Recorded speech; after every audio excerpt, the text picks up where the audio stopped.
On Central News tonight, the state of the Waihao River, Aroha in action, and rumble at the racecourse.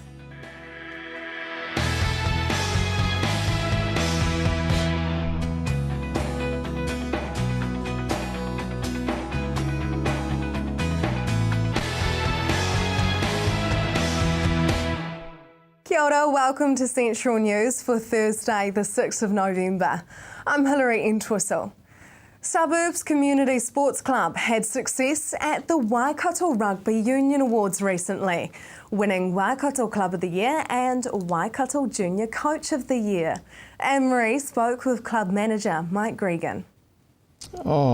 Possibly offering a family-friendly orientated club, putting a lot into our juniors, which is starting to pay off and roll back into seniors when they're leaving their schools. They're coming back to play their rugby here. So one thing we want to push a bit more is to talk to those boys and make sure they are heading back here to play their senior rugby in their senior years. You give back to the community in a variety of ways. The biggest is probably Christmas in the Park. Tell me about that. Yes, looking forward to that one again, the 4th year.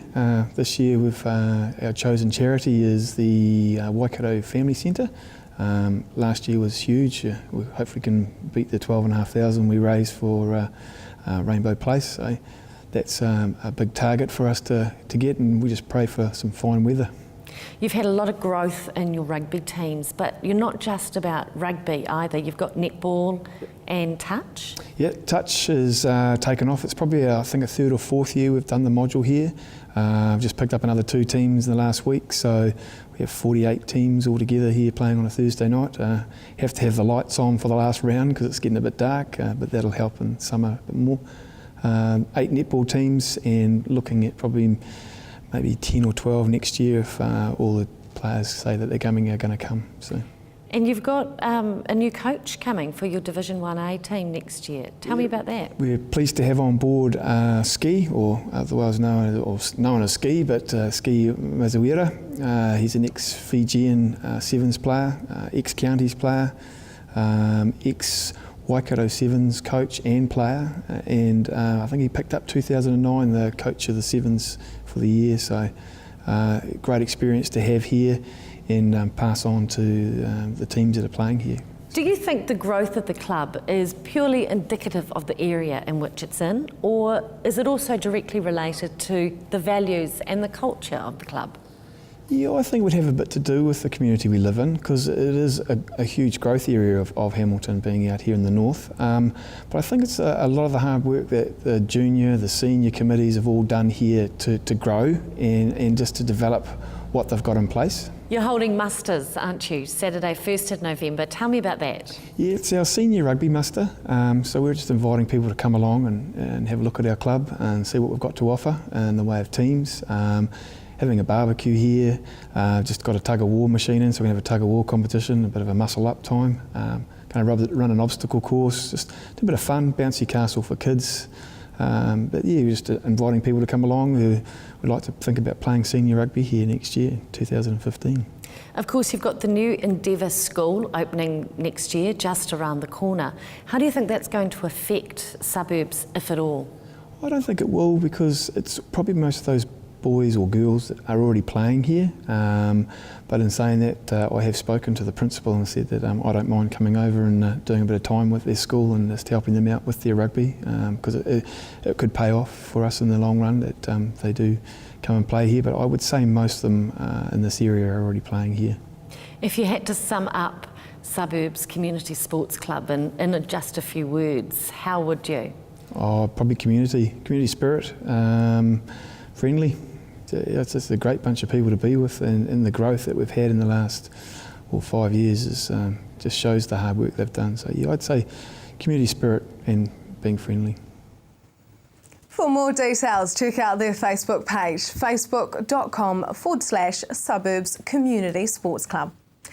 Regional Councillor Stuart Husband talks with Amanda Harper about Waikato Regional's council involvement with improving the quality of the Waihao River and what needs to be done to ensure our future generations can enjoy cleaner water. The Waihao River, it's currently nutrient enriched. I mean, it's it's could be a lot better, but yeah, it's nutrient enriched. And how is the Waikato Regional Council contributing to the improvement of this river? Oh, we've set up a myriad of things. We work in close with industry now, and industry, as you know, there's Clean Streams Accord, so all the streams have been fenced, so cattle can't get in waterways anymore. The the Waihau Valley scheme was set up by Regional Council, and that's enabled all the fencing, the kaimais and all those catchments through there, the mamakus. So again, stock and wild stock and that can't get into waterways. So would you say that it's the stock that are the main factors contributing to the low quality of the river? I think there's a lot of opinions out there, and I'd like to see good science on it. And yes, obviously the agriculture, the intensification of agriculture and along this catchment doesn't assist with it, but it hasn't really changed. The N levels haven't really changed in the last 20 years, which suggests that we are getting smarter about the way we are farming. But yeah, we can't deny that, you know, that agriculture, the intensification of agriculture has definitely made an impact on that, on a difference on it, yeah. There are a lot of stakeholders involved in this, and you're working with these stakeholders and with farmers. Is everyone doing their part, would you say? Yeah. Yeah. Yeah, I think so. Farmers have, I mean, at a big expense, fenced all the waterways. A lot of farmers have lined their ponds now, their effluent ponds.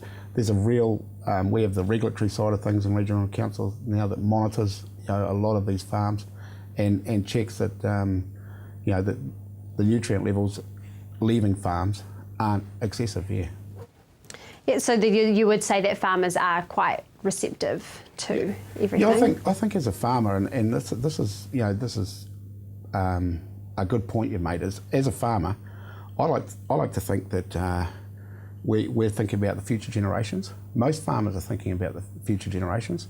There are the few bad apples, the same as when as a fireman there was a few bad firemen, but the most as a whole, we're looking for future generations, and we're looking for the land to continue in our families. So, yeah, farmers do want to see a better result. Yeah. Yeah.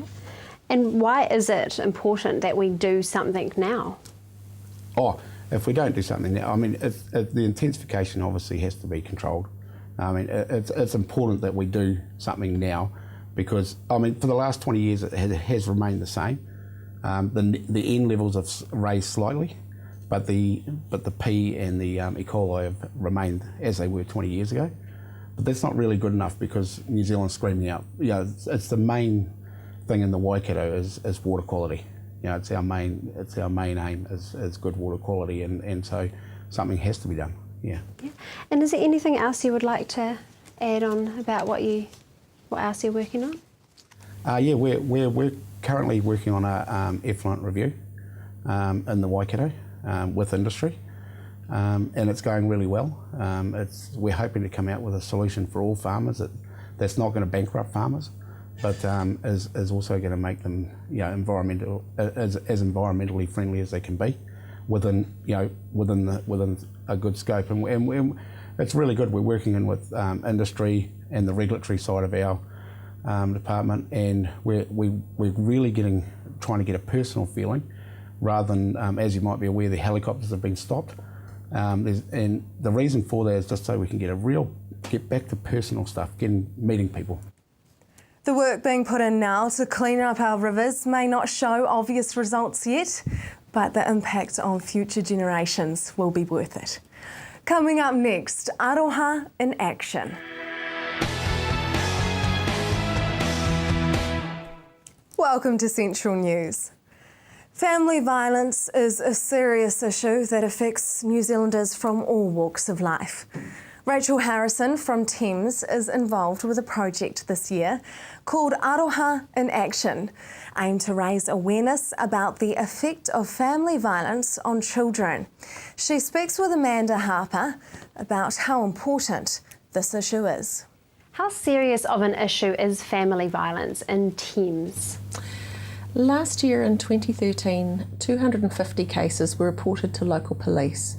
Now those cases involved around 110 of those cases involved alcohol, and unfortunately around 250 kids were involved, so it's quite a serious issue. We know that it's even more serious than that because 20% of family violence is reported to the police. So actually there's a whole lot more there that is never reported. So it's only 20% are reported. That's right. It's only a small number. And are the numbers of reported family violence incidences increasing? Is that a good thing? Well, each year we do see an increase in reports of family violence, and we consider that to be a positive thing. Family violence for a number of years has been something people have kept very quiet, and it's been under the carpet of society for a long time. Things like the It's Not Okay campaign really help to bring it out into the open and let people know it's okay to ask for help, and it's okay to report it when you hear it. And what factors contribute to family violence, to domestic violence? What we know from research is that countries where there is equality between the sexes, there are much lower rates of family violence. We also know that countries and cultures where there's a strong male dominance and power is expressed in power over other people, that there are higher rates of family violence. So we know that the culture that people live in has a lot to do with the incident rates. Unfortunately, we can't say that alcohol or poverty causes family violence, but we do know that this is also a trigger. So, there's a lot of different instances or situations around family violence. And how do you define family violence or domestic violence? So family violence is violence between people who have a close domestic relationship. So that could be anybody who is a flatmate, a partner, a boyfriend and girlfriend, same-sex couples, civil union couples, partners and ex-partners, even between children and their parents. What we know about family violence is that it includes physical violence, which people commonly refer to as the bash or some kind of slapping or kicking or punching, but it's not limited to that. Family violence also includes psychological abuse, that's putting people down, it's using intimidation and threats. It also includes sexual violence, and that's any kind of sexual thing that's forced on another person.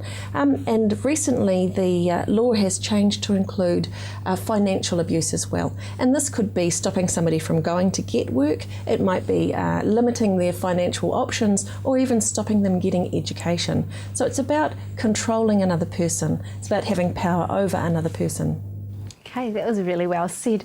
Now, what group in society, be it an age group, is most affected by domestic violence? So what we know about domestic violence is it happens in all cultures across all socioeconomic groups. It's not something that just affects one ethnic group either. It's in every ethnic group in New Zealand. What we know is the 16 to 25-year-olds are at risk of the most domestic violence, but it is something that can happen throughout the lifespan and can even run into elder abuse when somebody becomes an older person as well. So all the way from birth until death, unfortunately, this is something that affects many, many people. Why do you think it is the 16 to 25 age group? That particular age group, I'm not exactly sure. In research, it talks about there being the influence of drugs and alcohol. There's a number of reasons, I guess, but nothing that comes to mind. It's hard to really define. Yeah. Now, how wide does Aroha in Action reach? Okay, so Aroha in Action is a campaign that we're running in Thames, in the Thames Coromandel District region, and it is all about mobilising the community to work towards a violence-free Thames. And we're really excited because Aroha in Action is covering the Thames Community Board District, and that's from Hikataya, which is close to Paeroa, all the way up the coast to Wilson's Bay before you get to Coromandel. And we've got some amazing people involved, so it's exciting. And what exactly are you doing to sort of improve the situation? Sure. So Aroha in Action is a campaign to raise awareness about the effect of alcohol-fuelled family violence on the kids of Thames. So it's very specific. What we know is when we understand how children are affected by family violence, and all children are affected by family violence, then that's one of our main motivators for us adults to do something differently. So we're concentrating on kids because we want to break that cycle and because we want everybody to think about the future of Thames and what we want for our own community. It's really exciting. It follows on the tail of the It's Not Okay in Pyro campaign, where we had around 30 different champions there, all working to make Pyro safer. And we've got 30 awesome champions and teams who are going to be doing the same thing. Can you tell us who they are? We can't tell you just yet. We're really excited about who they are. They've been undergoing their training at the moment. They're starting their own projects as well, and they're a pretty amazing group of people. So what is their role? What do they do? So our champions will be on billboards and posters around the town for the period of the campaign. The campaign runs from mid-November to the beginning of February next year, and our wonderful champions are involved in community groups doing projects, different events. They are on posters and billboards and magnets, and they're getting involved in all aspects of the community. They've been chosen from each of the different subsections of our community, so they are far and wide. They're really awesome everyday people who want to make a difference. Yeah. And will there be recognisable faces? Are we talking like celebrities or sports stars or anything like that? So some of our champions are more well known in our community. Where our main focus is really about everyday people making the difference, because sports stars are really great, celebrities are really great to stand up and say it's not okay, but what we know is the everyday people who we approach when we're having an issue. So research shows that only 16% of us front up to a social service to ask for help, and the rest of us tell our friends and family and community members that we feel safe with. So our goal is to get those community members trained and supported enough to respond in a great way which can really change a community.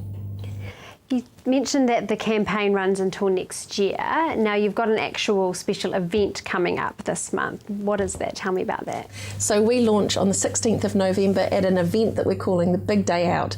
Now Big Day Out is going to be held in Victoria Park in Thames, and it's a beautiful park by the sea. It has pohutukawa trees all through it and they should be flowering. And this launch day is when we announce who the champions are. But alongside that, we're providing a free fun day for the community, and this involves food like mussel fritters and Greek food and fruit kebabs and sausages, but it also involves music and events and activities and games, and we've even got a free photo booth so you can come and get your photo taken and take a keepsake home with you. So lots of fun things like horizontal bungees. It's about getting out and having a great time with your community and meeting the people behind the services in the town. So we're really excited. And it's all free, like the food is free, the mussel fritters are free? Everything's free for that day, all the activities, all the food. So it's about getting the community out to play together, because it builds healthy, safe relationships if you can connect. So we're really excited. The Big Day Out event is on Sunday the 16th in Victoria Park in Thames. Free food, free entertainment, free activities, and all for a great cause. Why not get along to it? Just ahead, undefeated Waikato Warrior boxing champ.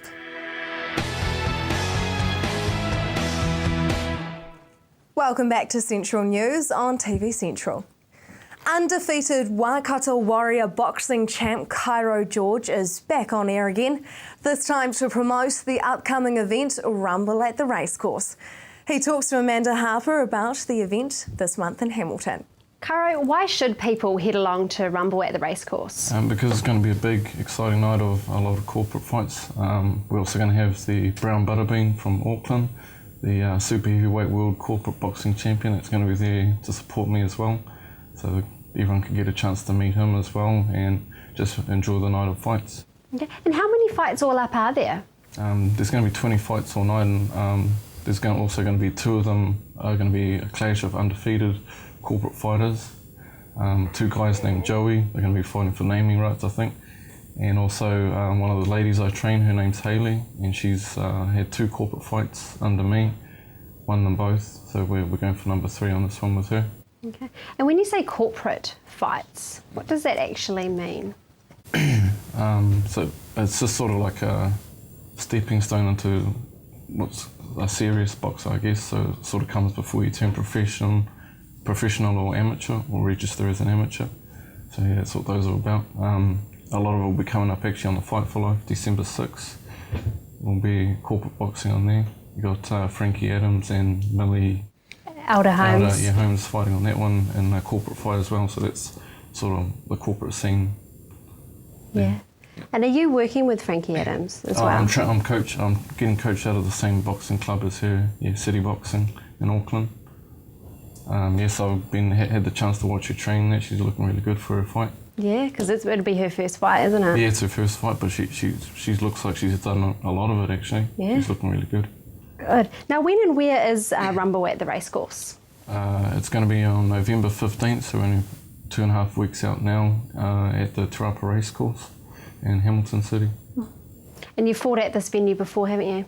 Yeah, I fought there in my last fight a couple months back and had a big win.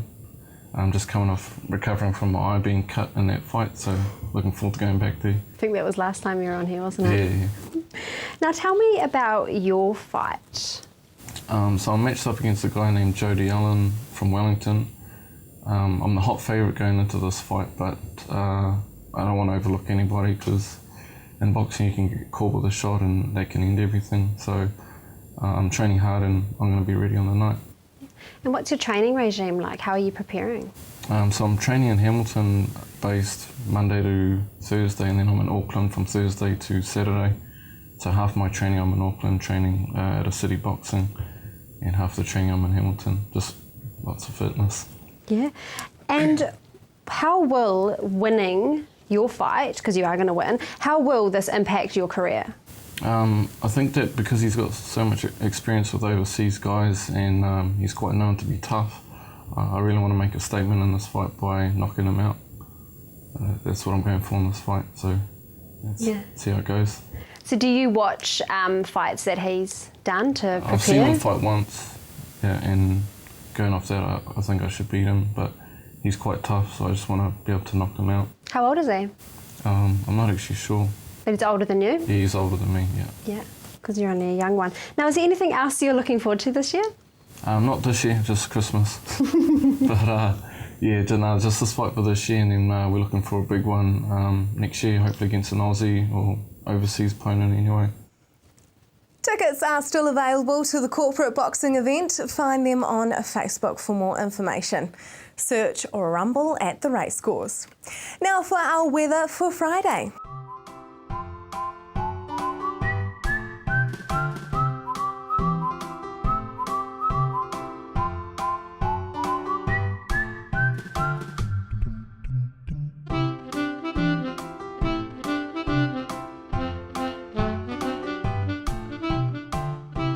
Marine forecast for our regions now.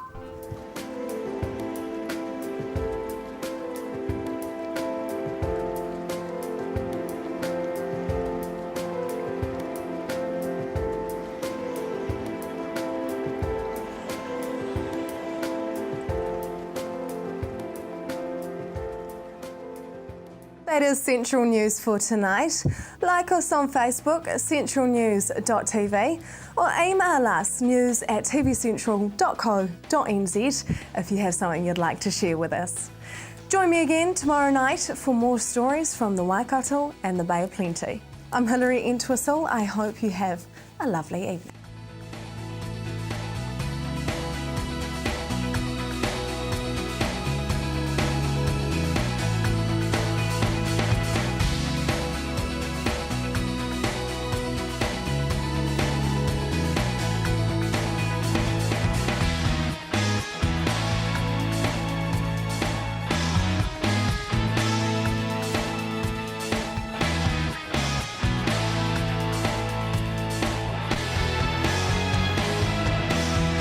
This has been an Alpha Media production, a division of Television Media Group.